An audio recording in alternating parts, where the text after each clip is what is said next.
오늘 수요일에도 기도 자리에 나온 여러분들을 축복합니다. 이 밤 우리 기도가 삶의 능력이 될 줄로 믿습니다. 우리가 살다 보면 막다른 벽에 부딪힐 때가 있습니다. 본문의 이스라엘의 형편이 그런데요. 처음에 이스라엘의 구원자 모세가 등장했을 때는 바로에게 심한 고통을 겪었지 않습니까? 하지만 시간이 지날수록 일이 잘 풀렸습니다. 이집트를 징벌하고 이스라엘을 구별하는 하나님의 놀라운 은혜와 권능을 경험했습니다. 하나님께서 이집트에 전무후무한 재앙을 내리셨죠. 이집트의 모든 장자들이 죽어 나갔습니다. 이집트 사람들은 두려워 떨면서 이스라엘이 속히 떠나주기를 애원했습니다. 그리고 이스라엘 사람들이 요구하는 은금, 배물과 의복들을 주었습니다. 이스라엘이 이집트 사람들로부터 전에 받아본 적이 없는 대접을 받았어요. 노예 삶을 청산하고 이집트를 떠나는 그 일은 마치 꿈만 같았습니다. 그런데 갑자기 상황이 바뀌죠. 굴복했다고 생각했던 이집트의 파라오가 돌변합니다. 다시 군대를 이끌고 쫓아옵니다. 600대의 아주 정예병거, 그리고 거기에다가 지휘관들이 거느린 이집트의 모든 병거가 모였습니다. 수많은 마병들, 그리고 보병들이 그 뒤를 따랐습니다. 10절 말씀을 보십시오. 먼저는 이스라엘의 눈에 아주 멀리 흙먼지가 일어나는 것이 보였을 것입니다. 혹시나 했죠. 그런데 그 흙먼지는 바로 자신들이 무섭게 이집트에서 봐왔던 바로 그 병거와 마병, 이집트의 군대였습니다. 그 모양새가 점점 선명해져 오는 것을 그들의 눈으로 똑똑히 봤습니다. 금방이라도 이스라엘을 사로잡을 그럴 기세였습니다. 이스라엘 백성들의 마음이 어떻습니까? 심히 두렵습니다. 이해되죠? 그런 상황에서 누가 두렵지 않겠습니까? 늘 자기들을 억눌러 왔던 이집트 사람들의 그 힘이거든요. 그 힘이 다시금 자기들의 눈앞에서 확인되는 것 아닙니까? 두려움 중에 그들이 하나님을 생각했습니다. 하나님 살려주세요. 부르짖었습니다. 그렇지만 하나님은 안 보이십니다. 당장 눈에 들어오는 것은 서슬퍼렇게 달려오는 이집트의 군대입니다. 이스라엘을 사로잡는 생각이 뭘까요? 후회였습니다. 맞아, 그들을 건드리는 게 아니었어. 그런 마음으로 후회했습니다. 그 마음이 11절에 나타나죠. 11절을 보십시오. 상황을 보니까 완전히 망했거든요. 이제는 죽도록 쥐어터지고 끌려가서 몇 배 더 고통스러운 삶을 살아야 되겠다는 계산이 나옵니다. 모세를 원망했습니다. 후회하면서 탄식을 쏟아냅니다. 막다른 벽 앞에 서면 누구라도 그럴 수 있습니다.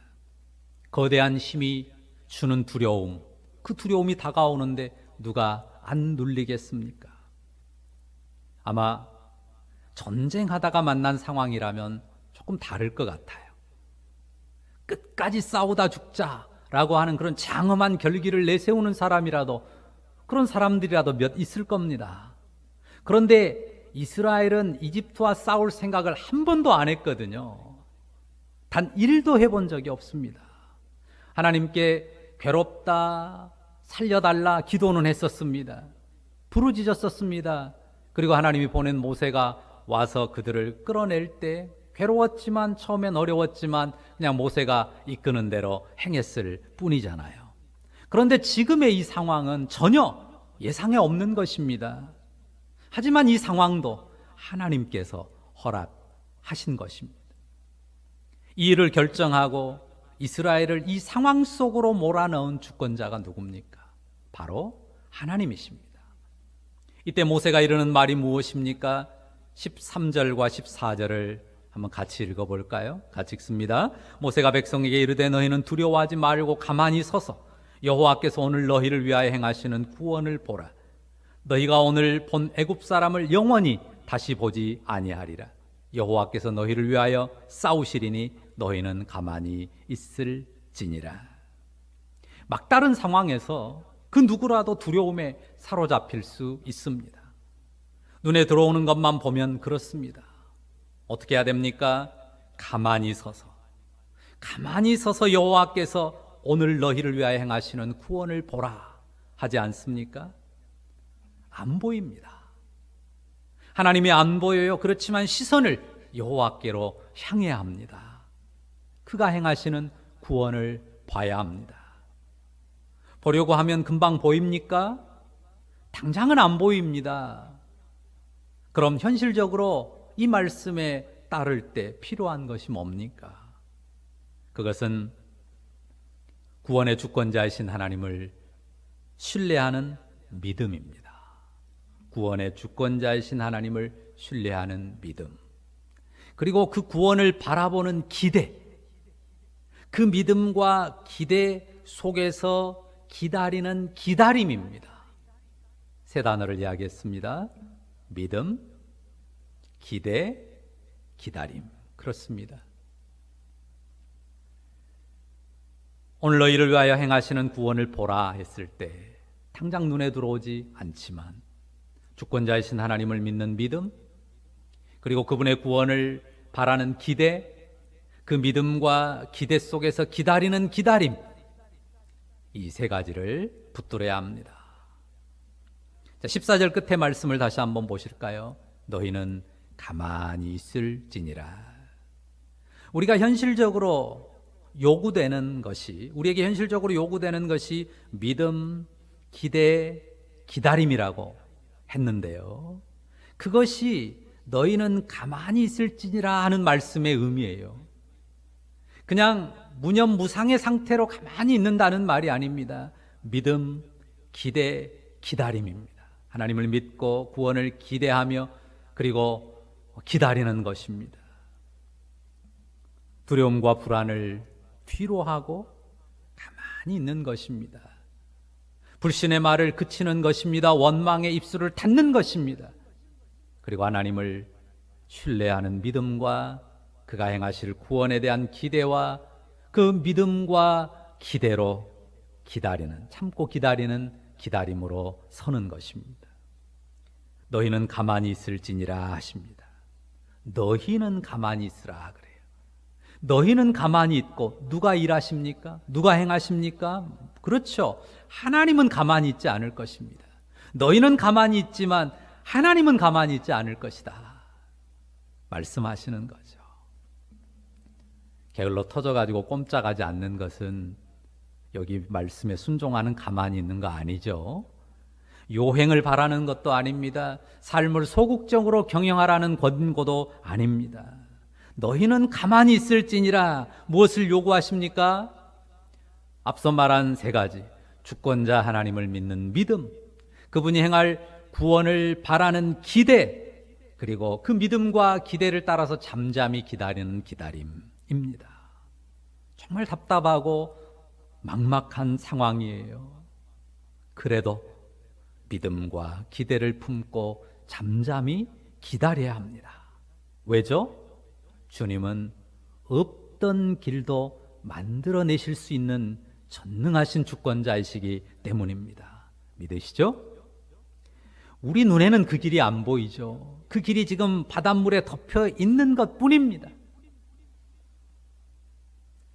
상상하지도 못한 신비한 길을 앞, 뒤, 좌우, 위, 아래가 다 막힌 상황에서도 하나님은 능히 만들어내실 수 있는 하나님이십니다. 그 주님을 바라보기 바랍니다. 하나님이 어떤 분입니까? 자기 아들을 사람이 되게 하셔서 십자가에 죽게 하심으로 우리 인생의 구원의 길을 여신 하나님 아니십니까? 아들의 그 찢은 육체 사이로 생명길을 열어주신 하나님이십니다. 그래서 죄로 망가진 우리를 하늘 보좌로 이끄신 구원의 주님 아니십니까? 그 주님 믿으시죠? 왜 너희는 가만히 있을지니라 말씀하십니까? 여러 가지 이유가 있는데 조금 다른 측면을 이야기한다면 하나님께서 그들에게 구원을 베푸실 것이기 때문인데요. 왜 그들에게 구원의 은혜를 베푸십니까?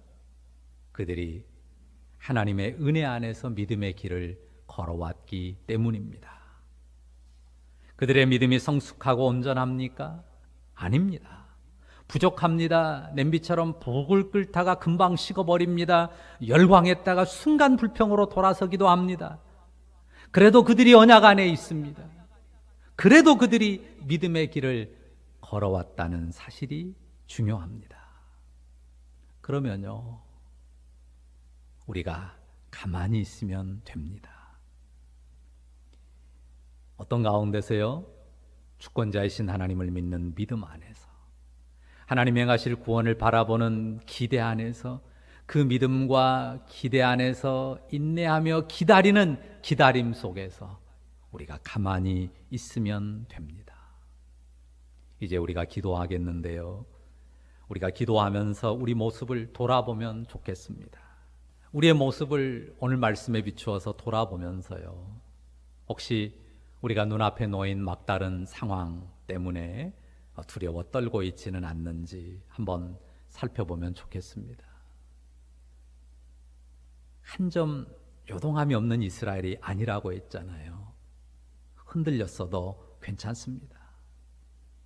부족하고 온전치 못해도 괜찮습니다. 우리와 똑같이 부족하고 연약했던 이스라엘이잖아요. 그런데 그들에게 너희는 가만히 있을지니라 말씀해 주셨습니다. 그리고는 하나님이 친히 막아주셨습니다. 싸워주셨습니다. 그리고 그들이 상상하지 못했던 길을, 없었던 길을 만들어서 열어주시고 그들을 홍해 가운데로 구원하지 않으셨습니까? 오늘 저녁 우리 영혼이 그 주님이 들려주시는 말씀, 너희는 가만히 있을지니라 하는 그 말씀에 사로잡힐 수 있기를 바랍니다. 주권자이신 그분을 신뢰하는 믿음을 가지고 그분이 주실 구원에 대한 기대를 품고, 그리고 잠잠히 기다리는 자리에서 기도하는 우리 모두이기를 간절히 바랍니다. 그 일을 위해서 주님 앞에 간절함으로 기도하는 우리 모두가 될 수 있길 바랍니다. 먼저 제가 기도하겠습니다. 거룩하신 주님, 우리를 홍해 앞에 그리고 추적하는 이집트의 군대 앞에 세우신 것을 감사합니다. 눈에 보이는 것들 앞에 떨며 두려움에 사로잡히고 낙심하고 원망하는 우리입니다. 하지만 너희는 가만히 있을지니라, 너희는 가만히 있을지니라 말씀해 주시니 감사합니다. 믿고 기대하고 기다리도록 이끄시니 감사합니다. 아들의 십자가로 하늘길 생명길을 열어주신 주님께서 길이 없는 곳에서도 신비한 길, 은혜의 길을 능히 열어 이끌어 주실 줄을 믿습니다. 성령으로 우리 마음을 붙들어 주옵소서. 주 예수님의 이름으로 기도합니다. 아멘.